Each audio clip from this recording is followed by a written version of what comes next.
Hello. Today we are going to discuss if-else statement. Here you can see if-else statement is a conditional statement, means here you can perform mathematical operations and you can check the condition whether it is true or false. Okay, and it gives the output corresponding to whether the condition is true or the condition is false. It means if your condition is not satisfied, whatever value you give, then it print false.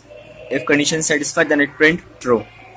And its syntax is if, which is in a small letter case, then open curly bracket, not curly, sorry, open curve bracket.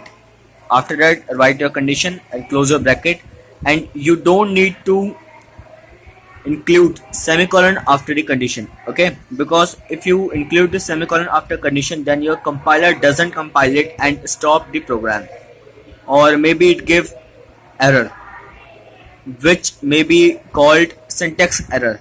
Okay, and if there are only one statement, if there is only one statement, then you don't need to put or enter curly braces. Okay, here you can see curly braces are not necessary when only one statement is there, and else part is not necessary.